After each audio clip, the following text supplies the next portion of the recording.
Thank you, Jenny. I mean, you drive down the road, you see advertisements, flu shots are here, flu shots are here.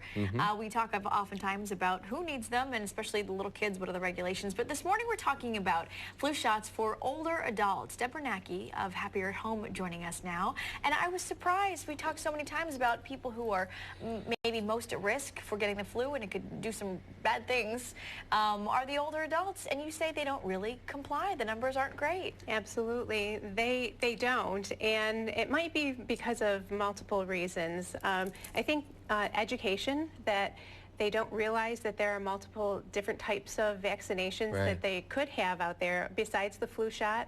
The most common vaccinations for older adults would include the vaccination for shingles, pneumonia, and tetanus as well. Really? Yeah, and the CDC says that the compliance for older adults is actually really terrible. For pediatrics, it's over 99%. But one of the factors also could be with the Affordable Care Act, the flu vaccination is covered, and also the pneumonia vaccination is covered. Preventative services are covered 100% with private insurers, but Medicare Part B will cover those two vaccinations. Shingles and the pneumonia vaccination under Part D may require a copayment of $100. So it could be a financial barrier for some of them. Is it also a mindset type thing? We tend to think of vaccinations as something we get when we're younger. And is it one of those things that people just kind of let go and don't take seriously?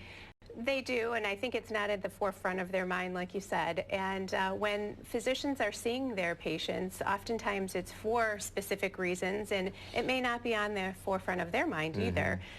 So it is something great for our community to know about and to ask about too, especially if you have diabetes, heart disease, liver disease. Those things should prompt you to speak with your physician to talk about what vaccination should I be having.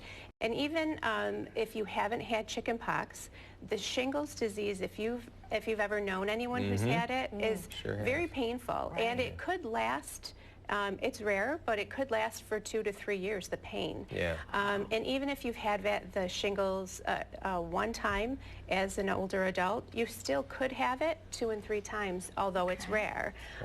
So you should be able to get the shingles vaccination. That's something you should talk to your physician about. When should you start that? When would be the normal age to get the shingles vaccine? Well, you could have it anytime 60 or older, but it's a one-time vaccination, and it lasts about 10 years. So, you know, just keep that in mind too, because you want to use that immunity as much as you can into your older years. So that is one of those things that you could get. One thing I want to ask, one of the advice that I love that you bring us each time you come on is oftentimes as parents we're able to dictate something to our children, but sometimes it's harder to be the child and dictate up to a parent that maybe they should take some medical advice. Any advice on that in terms of maybe talking about older adults in this? Well, I think that the older population should really understand that it affects the younger generation as well. If a grandparent is around an infant or children, they're susceptible to whooping cough, to pertussis. And so now the tetanus shot as a booster, which usually you're supposed to get the tetanus shot as a booster every 10 years, has pertussis and diphtheria included in that. And so as a grandparent, you can have that immunity and help your family as well. Good advice. It's good advice. Just be selfless and good way to frame it. Take care of yourself. Thanks, Deb. Thanks, appreciate it. Local headlines, traffic, weather next.